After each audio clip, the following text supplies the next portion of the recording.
Welcome back. It's season 3. I'm excited. I know you're excited. We've got some new places to discover. As you can see, the logos are a little bit different, and I don't want to waste any of your time. You've got about 45 minutes of it here to sit and watch this video. So let's just get right into it. We've got jam-packed episode. We've got a lot of user games coming up today, 10 of them to be exact in this episode alone.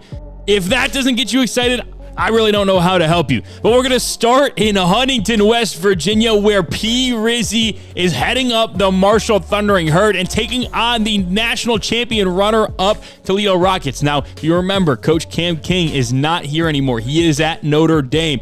So this Toledo team is very different than it was last year, but it does have some of the same names, and Marshall found that out the hard way. They got down early, but they found the Holy Land late in the second quarter to cut this thing to just 4. And you have to remember, Rizzy left on his own volition. Bowling Green did not fire him. He just wanted to change his scenery. It's not looking like it's working out too well for him. Toledo, big run. I mean, this used to be his big rival, right? When you talk about the Battle of I-75.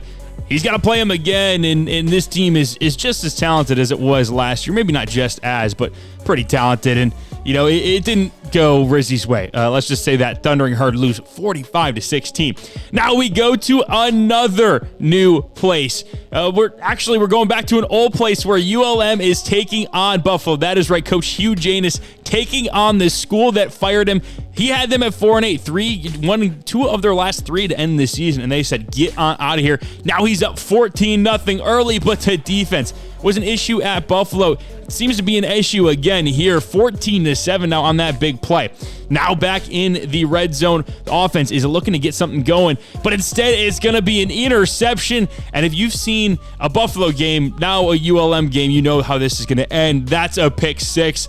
And things started to crumble from here. So you see the timestamp there, 2:47 left. They somehow have the ball again, 47 seconds left later, and it's gonna be another touchdown. Yeah, listen, I didn't say it was gonna work for him at this new place, but you think getting up 14-0 would put you in a pretty good spot. Unfortunately, it just didn't, and it would get worse. 49-21 is your Week 1 final in Buffalo. Coastal Carolina looking to actually have a complete season from front to back.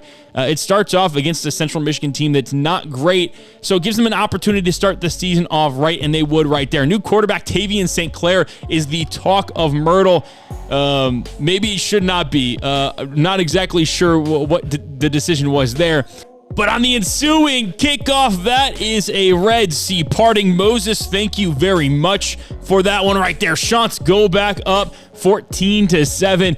But Central would answer back with 2 field goals and now has the ball again, and they get behind the defense. This secondary is not very good, and you're going to learn that early on.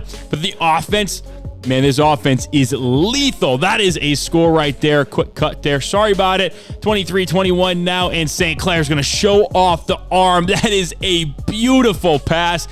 That put Coastal on top, and they never looked back. 47-23 in the Season 3 opener for Coach Goon. We got a Autism Bowl, Retard Bowl, Tylenol Bowl, whatever you want to call it. It is back. Part 2, and it is better than ever. Utah State coach Eric Taylor and the Aggies get on the board first on the speed option right there. And then it's lunchtime. That's right, Lunch Winfield back for his 3rd season. Does Lunch know that he's back on the football field? Because after that, I'm not really sure he does. They don't call it the Autism Retard Tylenol Bowl for nothing, though. Aggies back on offense now after the INT, and this is freshman phenom Gabe Dickey. He ate that weak sauce of a hit and delivered a beautiful pass across the middle and lets his receiver do the rest. But this guy, CJ Hester, is pretty good. Louisiana got him in the portal this year, and let me tell you, they're excited, and the fruit has been very good to bear with that signing. Another touchdown for him to cut this thing to just 3 before the half. Gabe Dickey's trying to do something for the Aggie offense, though. Clock is ticking. They still have a timeout left. They're just going to run it anyway. Dickey underneath. He finds his tight end. His tight end finds the end zone. That is a 10-point lead at halftime, and it would stay a 10-point lead until later in the third quarter. Utah State with a chance to extend the lead even more. Dickey sees press man. He's going to test it, and that is another touchdown. No Corey Thompson Jr. anymore, so you got to find somebody else. And it would be receiver by committee early on. But then it's not lunchtime anymore. That's right. He got benched in week 1. This is the backup quarterback. Finds Babineau over the middle. That is a nice crossing route. Beats man coverage. Cuts this thing back to 10. This is a back and forth affair at this point. Still Lunch on the bench. And that ball is picked off a bad pass, trying to find CJ Hester, and we're going back in the other direction. 31-21, easier final. Maybe that's a message to not bench Lunch anymore, Coach Hingle McCringleberry. But for Coach Eric Taylor, he gets on the board early, wins his week 1 battle, and starts 1-0. He's looking to take Logan, Utah to new heights. Missouri State taking on Nevada in another user versus user class. I mean, listen, Hey, Would You Blow Me is looking to cement himself atop the Mountain West standings this year. There has been a mass exodus in the conference, leaving it wide open. But Coach Dustin Wagner is saying, no, this is year 3 of Missouri State. We are ready and primed to make be a breakout candidate for the Conference USA title.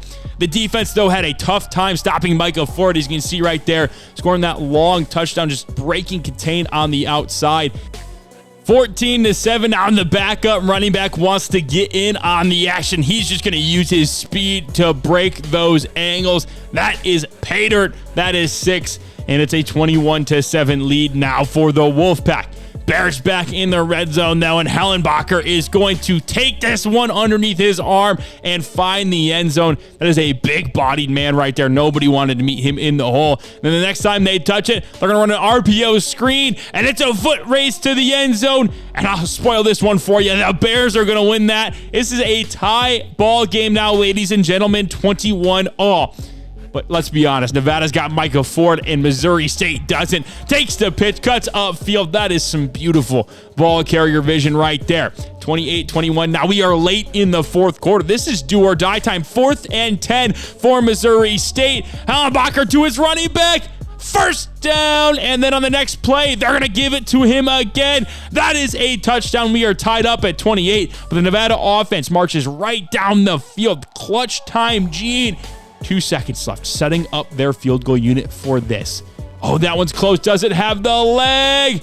That's a doink. It went in. Wolfpack win. Oh, my God. What a game. 31-28 final. Unbelievable stuff to start the season for both teams.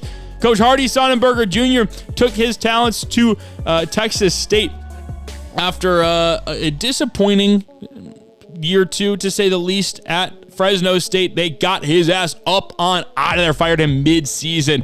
And now he's at Texas State, and they're taking on Rutgers, and it didn't go well. I mean, a pick 6 right there, and then the defense just doesn't know how to actually defend. And you see the score. It is now 52-3.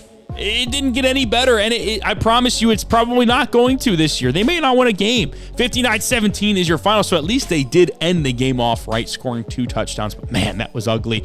Old Dominion taking on Louisville, and that is new quarterback Michael Van Buren, transferred from Ohio after not getting any playing time behind Tim Carpenter. But that is not how you want to start the season right there, throwing a pick 6 to make this a 20-7 ball game at half. But I'll tell you what, this kid's got something. That something is moxie. He keeps it right there. Whoop, spin move. Whoop, juke move. He outruns the rest of the defense. That is 6. Man, that was beautiful. And that's why you get a guy like that on your team. And then another touchdown later. Defense stepped up big time in the second half. Makes this 21-20. And it's not done yet. Van Buren finds his running back on the Texas route.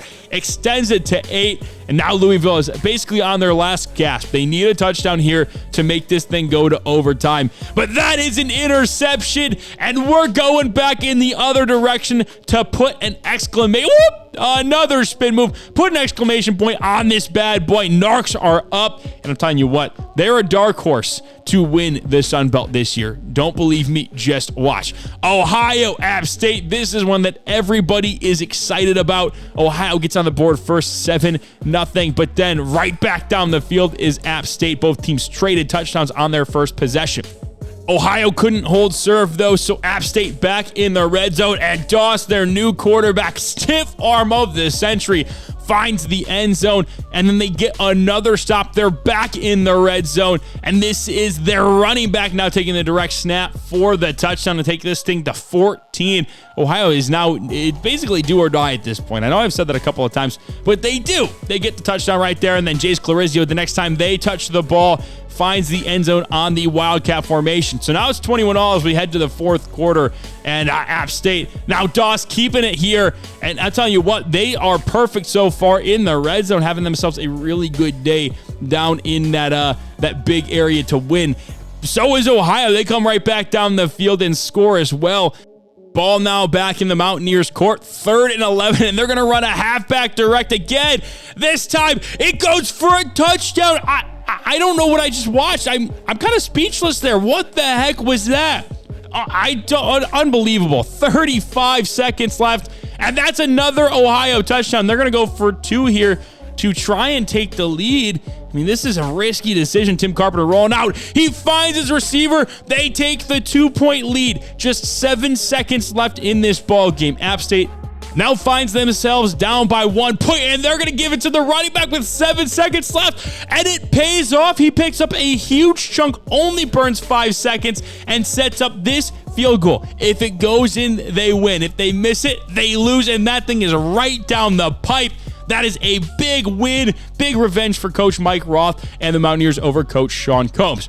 Western Kentucky and Coach Chuck Downfield traveled to Heinz Field, the rightful name, to take on the Panthers, and it was Panthers early. What a beautiful throw to the back of the end zone. But on the ensuing kickoff, you could drive an 18-wheeler through that hole. My goodness, it is a foot race. They're giving chase, but it's not enough. Tie ball game at 7. Western Kentucky defense makes a stand, and they're in goal to go. QB sneak right up the gut. Now Pitt has that same situation. There's his 3rd and goal now, though. They do the same exact thing, QB sneak for the touchdown. We go back to goal to go for the Hilltoppers, and they find the end zone on the RPO bubble. Now it's goal to go for the Panthers. I mean, this is ridiculous back and forth, and the Panthers are going to convert as well. That is a laser behind the linebacker to make this 21-all. Still 21-all as we enter the second half. And this is going to be dumped off to the running back. And that is one of the worst angles you are ever going to see. We need to evaluate that guy for a concussion. That was abysmal. I have no idea what he was doing. But Western Kentucky right back down the field. Another goal to go. Finds the end zone to tie this thing up at 28. But then from here, it was a lot of Pitt. I mean, it was a lot of Pitt.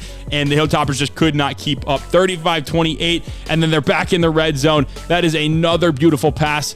Touchdown, Panthers, 59-42 your final. Just, like I said, a lot of Pitt in the second half.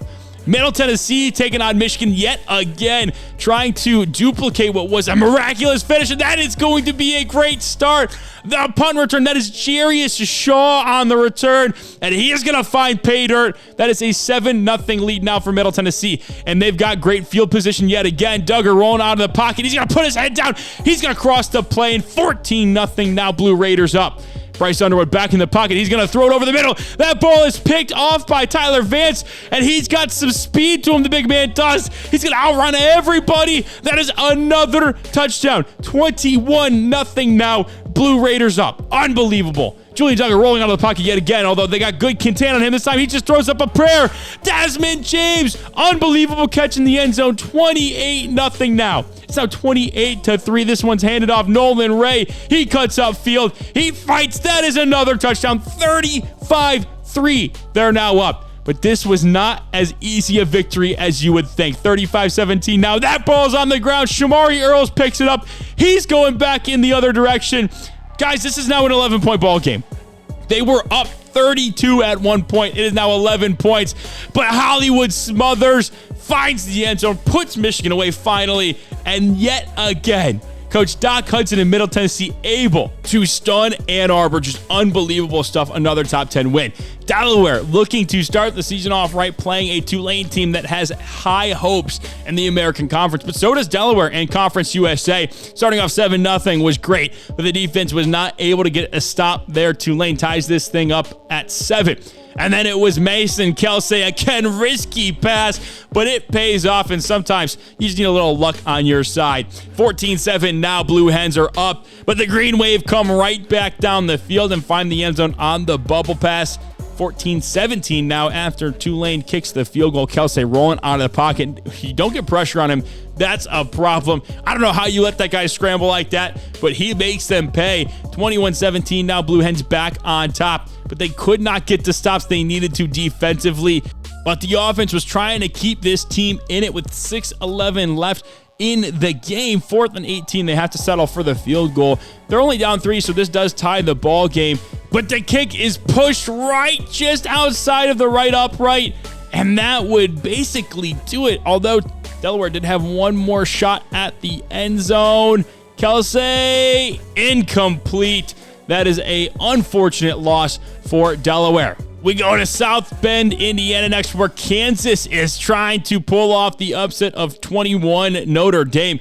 Now, these are two coaches that we are familiar with, but are in new places. Obviously, Coach Kim King at Notre Dame, but then Coach Aiden Crowley goes from San Jose State to Kansas, and we got ourselves a really good ball game. 14-10, Notre Dame leads. And this is Jordan Savage, former Jacksonville State Gamecock, in the open field.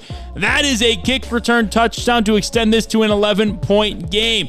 But this was not it for Kansas. They had some offensive firepower, and it's Tiquan Falah winning that fight for the ball and showing off the speed the rest of the way. That is a big touchdown. You absolutely needed it if you're the Jayhawks, but Notre Dame came right back down the field and answered. That one was a pretty one right there. Kansas yet again on the offensive side of the ball. This is a beautiful throw on the busted coverage, and it's Falah yet again. That is his second score of the game. 2-point conversion ties this thing up at 28, but it's CJ Carr rolling out of the pocket, moving to his left. That is a dot, and that's Jonathan Paylor. That is right. He is back with Coach Cam King, and he looks poised for another great season. Notre Dame now up 35-28 after that defense gets the stop they were looking for, and this was the offense again. CJ Carr rolling out of the pocket, finding his receiver, breaking the tackle. That is Jonathan Paylor yet again, and then it all fell apart. 63-28. Notre Dame gets a big statement win in week 1. Arkansas taking on Oklahoma State. 2 new coaches yet again. Coach Alfred the Slug Booth taking his talents to Stillwater to be the head coach of the Oklahoma State Cowboys. And their offense would be slow to get started, but they would get revved up right there on the bubble screen with the under 2 minute in the first half to take a 10-7 lead. Coach of the Arkansas Razorbacks is Coach Lou Brown, former Jacksonville State head coach. And that offense is humming just like it was at Jacksonville State. Right before the half, they take the lead 14-10. But, I mean, you couldn't picture a better 2-minute drill right before the half. Oklahoma State takes the lead right back. I mean, that was beautiful right there. We went into halftime. Now we come out of it. Very first play. Moses, I'm going to call you again. Can you part another C for me? That was just a massive hole for Arkansas to run through. I mean, that was unbelievable. By the way, Arkansas's quarterback is wearing number 20. I would like to point that out. But he was slinging the ball all across the yard. 38-17 now before Oklahoma State was able to find the end zone yet again. This was a dominant second half performance by the Razorbacks. There's a reason that they were number 23 team in the country coming into this season, and they were in prime position to dominate yet again. And a lot of the defensive prowess was this guy right here. He is a beast. I believe his name is Javon Williams. Freaky middle linebacker. He would take this one back all the way to the end zone. 45-31 was your final score in week 1. Let's take a look back at the scoreboard recap. Coastal Carolina picking up a big win in week 1 over Central Michigan. Offense looks phenomenal. Utah State picking up a big win over Coach Hingham Kringleberry and Louisiana Cajuns. 31-21. Great way to start your season if you're Coach Eric Taylor. It's going to be weird looking at that score bug below them and seeing UL Monroe and Buffalo and not talking about the Buffalo Bulls. It's the Warhawks, coached by Hugh Janus, not being able to come out with a win despite the 14-0 lead to start that game. And then Texas State, coached by Hardy Sonnenberger Jr., loses yet again. So I believe this is, I don't know how many games in a row he's lost, but it's a lot. It's not good. App State picking up a massive out-of-conference win over Ohio. Those are going to be two Group of 5 teams fighting for the college football playoffs. So that is a much-needed victory and should help them come Selection Sunday, whenever that is, like week 15 or something. Toledo just putting it on Marshall. That is a tough way to start the P. Rizzi era in Huntington. Old Dominion walks into Louisville, puts BTA in the second half, comes out with the victory, and I know that a lot of the Kentucky fans are going to be happy about that one as well. Delaware unable to come away with a victory. Another close game yet again, though. That is the staple of the Coach Mo Shiesty Lewis era. Unfortunately for Blue Hen faithful, they weren't able to come out with that one. Nevada picking up a big win over Missouri State. Both those teams trying to take a year 3 jump and compete for their conference championship. It was a great way to start your season right there. Pitt just pouring it on Western Kentucky in their week 1 bout. It is, I mean, just can't play that poorly defensively and expect to win if you're Western Kentucky. Middle Tennessee walks back into the big house, beats Michigan for a second straight year. You have to be thinking about Coach Sharon Moore's job security at this point. I mean, we can't really sugarcoat it. He's now lost to a Group of 5 school 2 times as a top 10 team in his own place. How much longer can you employ someone like that? It's a great question. It deserves to be answered. Arkansas, big win in Stillwater, a little old school Big 12 rivalry. I mean, this one was super fun to watch. I believe both of these teams are going to have really good seasons after seeing that. And then Notre Dame, I mean, listen, I think if you asked anybody in the league at the start of the season who was going to win the national championship, they would say Notre Dame without a doubt, and they proved why right there. Let's talk about players of the week, starting with 2 Notre Dame players. Kingston Viliamuasa with 2 interceptions and a touchdown. He was phenomenal this week. And then, of course, Jonathan Paylor, who had 9 catches, 315 yards, and 5 touchdowns. Are you kidding me? 5 touchdowns? This guy's going to win another Heisman, isn't he? He's going to go back-to-back. I have a good feeling about that. I mean, unbelievable stuff. Tiquan Falah had himself a game not to be overshadowed by Jonathan Paylor. 12 catches, 260 yards, and 3 touchdowns in his own right. Dude is going to be a problem in the Big 12. Brendan McQueen, that is a fun player you're going to want to get to know. 8 catches, 138 yards, and 2 touchdowns in that loss to Tulane for the Blue Hens. Now we go to the Mountain West. We're going to talk about Louis Gibbs in the win over Louisiana. 6 tackles, 2 TFLs, an INT, and a PBU. And then if we were talking about San Diego State, it would be Rudy Hodge. So looks like the Aztecs are not really missing Boof as much as we thought they would. And then Tavion Wallace in the SEC, 5 tackles, 1 TFL, 2 INTs. So his name was Tavion Wallace. I was completely wrong about it. He also had a PBU in that touchdown. This guy is going to be an All-American at the end of the season. I guarantee that. As we head to week number 2, ULM is taking on Vanderbilt in Nashville. Stands are awfully empty. This is not quite the Diego Pavia-led Commodores, but they would get on the board second, but they would score a touchdown first. Okay, kind of confused myself there, but I think you get what I'm saying. And then they would get the ball right back. I'm assuming ULM threw an interception, as Coach Hugh Janus teams always do. They would capitalize on that with a touchdown, and then they would be up 21 with a 24-3 lead at this point. Another RPO, and just I don't know where we're going by the safety there. You're probably in some sort of match zone coverage or even man coverage. You just got to be better than that. But listen, man, when you got big guys, you got to give them the ball. Give them the ball, let them run. And they're running, and they're rumbling, and they're bumbling, and they're stumbling all the way down to the 1-yard line. Not a touchdown. They would score the next play. They would score again, but they would lose 44-17. Now 0-2 at ULM is Coach Hugh Janus. App State taking on number 1 Georgia in Athens. And they would have a 10-9 lead in the third quarter thanks to that QB sneak touchdown, but it wouldn't last for very long. A frustration pause if I've ever seen one. Georgia with that touchdown right there takes the 16-10 lead. And then the RPO in the back of the end zone was just beautifully executed. Go up 23-10. And then the defense with the interception to seal it. They dominated all day. This App State team does not usually score 10 points today. They had trouble getting over that mark, really had trouble moving the ball at all. And that is a tough loss for Coach Mike Roth coming off that week 1 win over Ohio. Delaware looking to get in the win column, taking on Coach P. Rizzi. Coach P. Rizzi is also looking to get in the win column as well. And they would get on the board first. That was a beautifully executed play action to hit the crosser in the corner on the end zone, just break enough of the plane to get the score.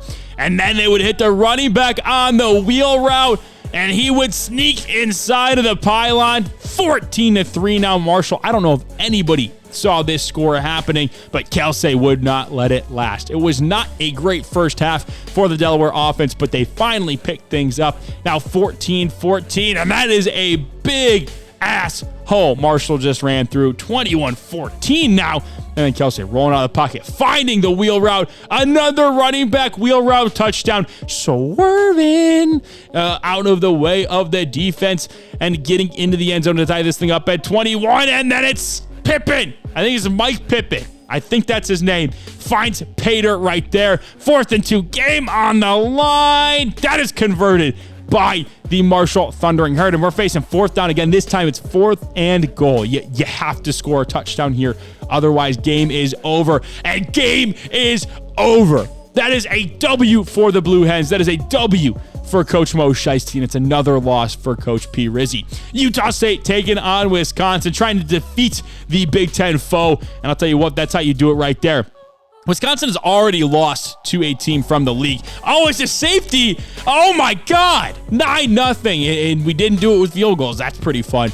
Wisconsin's already lost to a team in the league. You can't do that again. It would be very embarrassing. Gabe Dickey out of the pocket. Gabe Dickey extending. Gabe Dickey touchdown. 16-0 now. Aggies are up. This is embarrassing for everybody. That's a pick. That's a pick. Sit down, little boy. That is an INT. This is all Aggies. They are absolutely dominating Wisconsin. Lance Leipold has no idea what he's doing right now. I don't know what happened to Luke Fickell. I think he got fired after year 1. They went and hired Lance Leipold, or it might have been after this season. But it's not going well. Gabe Dickey again. That is 23-0.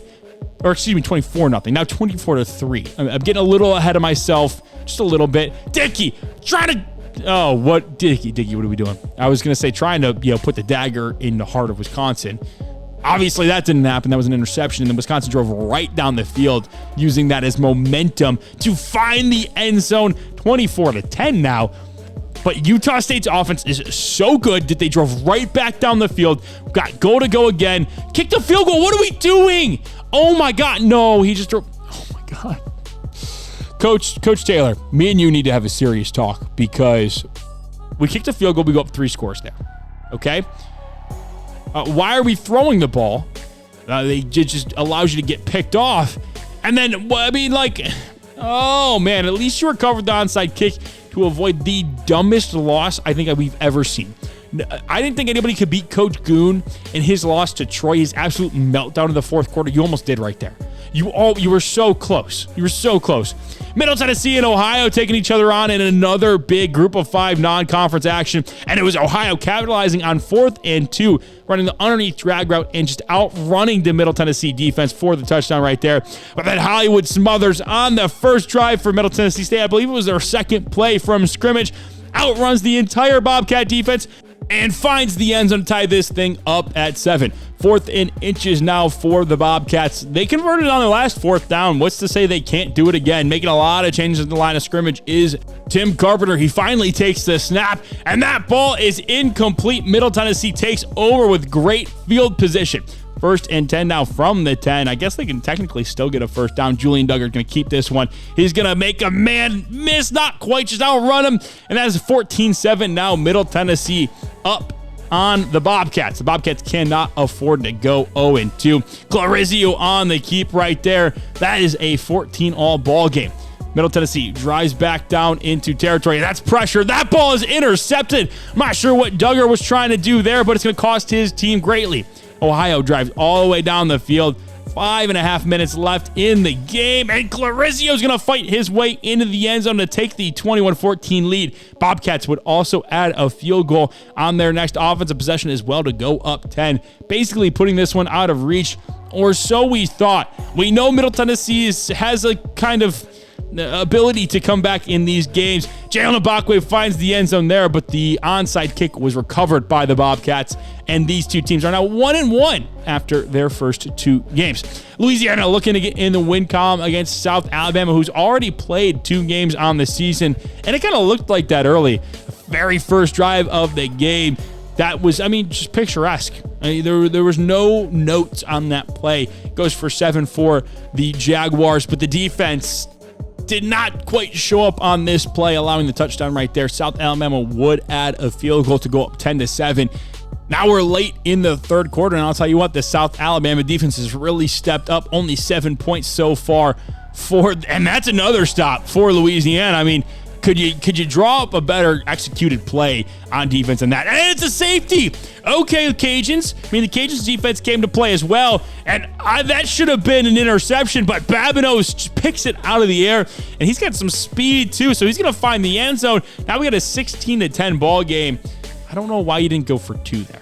That's a little interesting, but it doesn't matter. That ball is picked off. And guess what? We're going back for a pick 6. 22-17, your final. Cajuns get in the win column. Big win for Coach Hingle McCringleberry.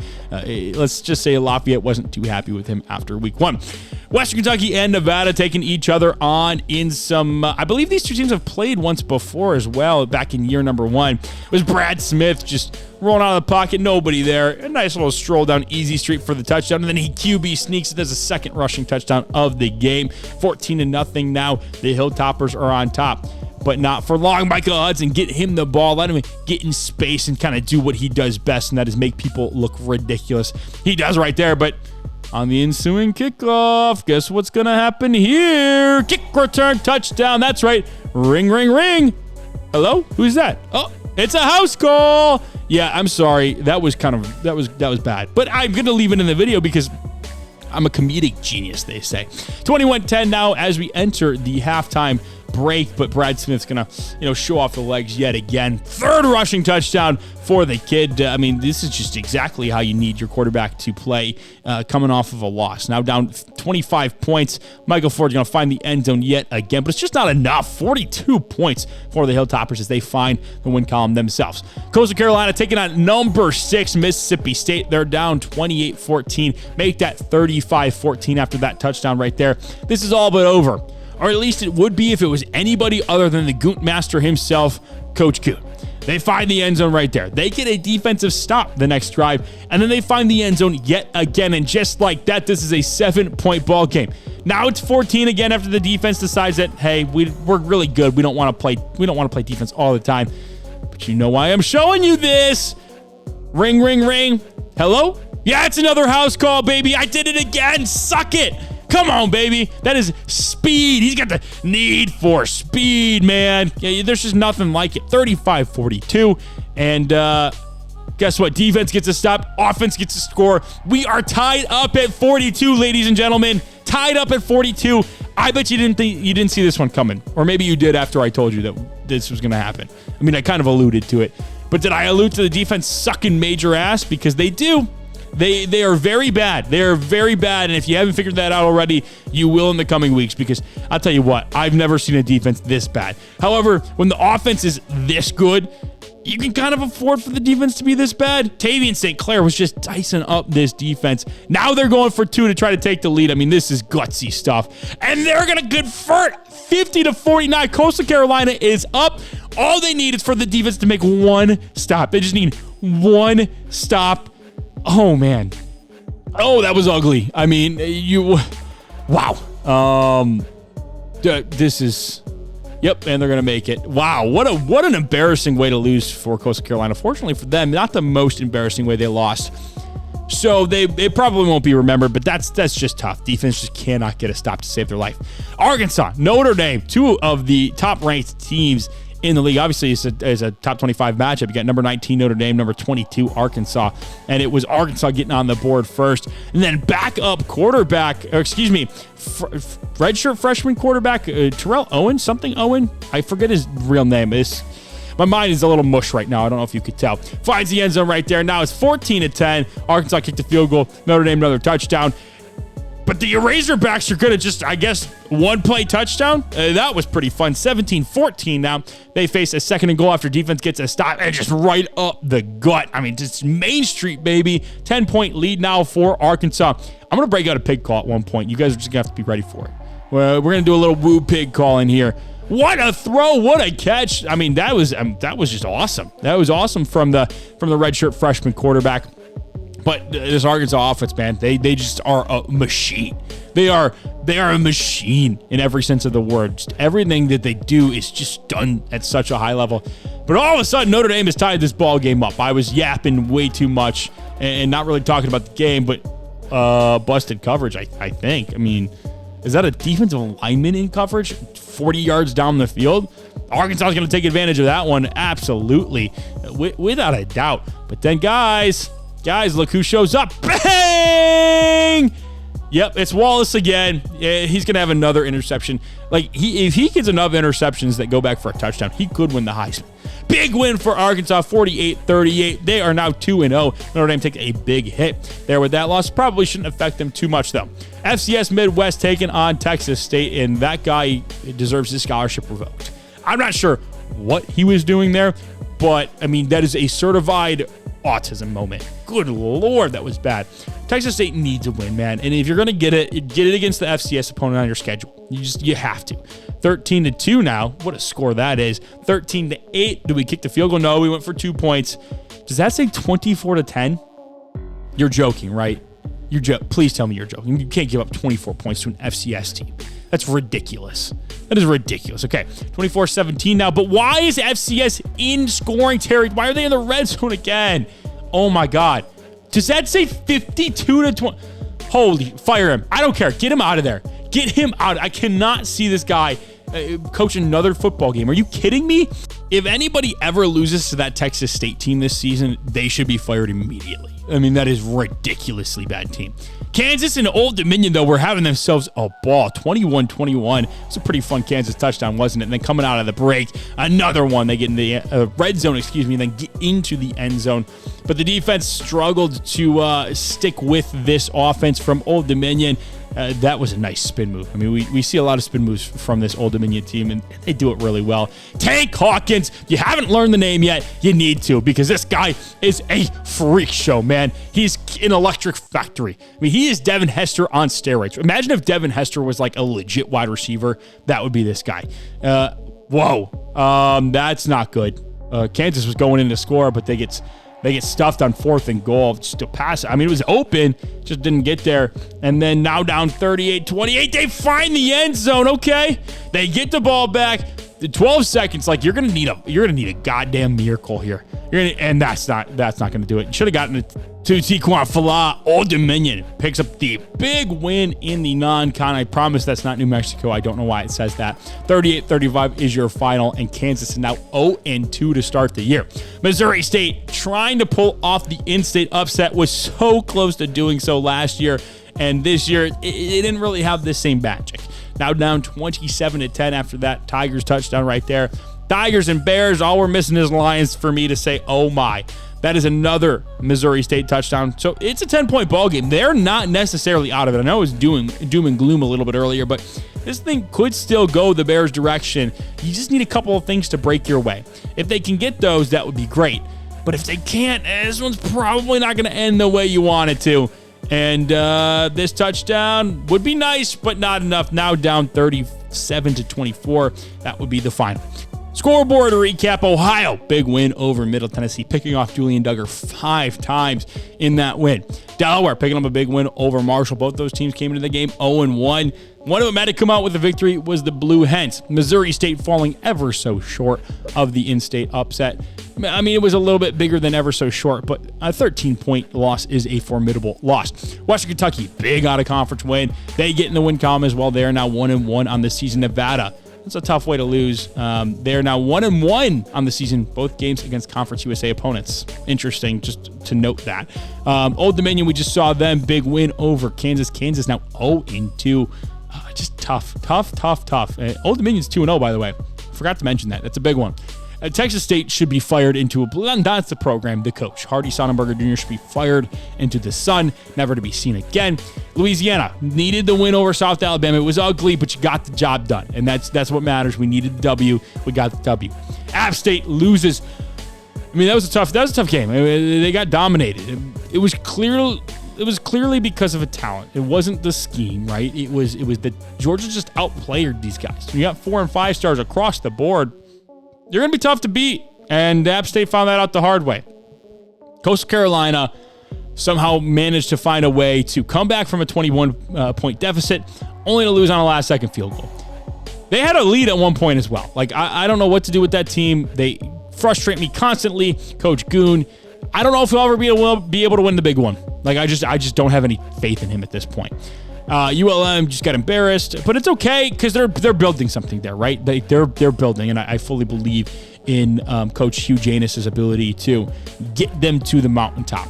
Utah State, big win over Wisconsin, almost blew it at the end, but they didn't, and that's what matters because it goes in as a win. And then Arkansas, probably the most impressive victory of the season. Notre Dame is a powerhouse. Every single player on that team would start at pretty much every other school on this graphic you're seeing. That's how good they are. And Arkansas kind of dominated them a little bit. I mean, that was a 10-point win where it kind of felt like, after it got to 31-31, there was no chance that Arkansas was going to lose that game. So just congratulations to the Razorbacks on that win. They're now 2-0 and in a really good spot to make some magic happen in the long run. Brad Smith is your Conference USA Offensive Player of the Week, had 5 total touchdowns, and then Azir Lee with 3 PBUs, an INT, and 2 tackles against Marshall. Gets your Defensive Player of the Week honors in CUSA. Man, Brad Smith you look at that stat line, kid did everything, and he's young, he's promising. Future is bright in Bowling Green. In the MAC, it was Jace Clarizio. He didn't have many carries, but he did have 7 catches for 81 yards. Also added 2 touchdowns. He showed up when they needed him to, and that's why he gets your Offensive Player of the Week honors. Like, dude was the reason they beat Middle Tennessee. And that defense, obviously, but you can't give it to the entire defense. Micah Ford, in his performance against Western Kentucky, 18 carries, 84 yards, a rushing touchdown, and also had 67 receiving yards and a receiving touchdown, so big day at the office for him. Theo Riggs against South Alabama gets your Defensive Player of the Week honors in the Sun Belt, 3 tackles, a TFL, INT, and the game-sealing touchdown. And then Damian Claiborne on the offensive side of the football for Coastal Carolina, 10 carries, 42 yards, receiving touch or reception, and 6 receiving yards, but also had 2 kick return touchdowns. That's why he gets those Player of the Week honors right there. That'll do it for episode 1 of the league. I know you liked it because you're still watching at this point. So if you did, can you go down to the bottom of the video, hit that like button, hit that subscribe button while you're down there. And if you haven't turned on notifications, maybe consider yourself doing so, because there is no schedule for when these things are going to come out. They come out whenever we finish the weeks, whenever I have time to edit them. So you would be doing yourself a big favor to hit that notification bell so you get notified when these videos do get posted. Week 2 will be on your doorstep. I mean, literally in your subscription boxes in 2 days. Because of how quickly we're moving this in this season. I've done some traveling, so I finally been able to catch up on editing. And I will also tell you that in real time, when I'm recording this, we are already in week 6. So that video will not be far behind either. I'm telling you, we at this rate, we will be done with this season maybe by the end of November. Like, it feels crazy to say that, but it legitimately might be the case. So you're going to want to make sure that all those things are checked off your checklist so that you're subscribed so you see it. You're hitting that notification bell so that you're getting notified when that video comes out, and then liking it just so that I can get a little bit of a dopamine hit, feel good about myself. No, I'm just kidding. Like it if you liked the video. Don't do it just to please me, right? Thank you. That is all I have for you guys today. Thank you all so much for watching. Hope you enjoyed. Catch you on the flip. See ya.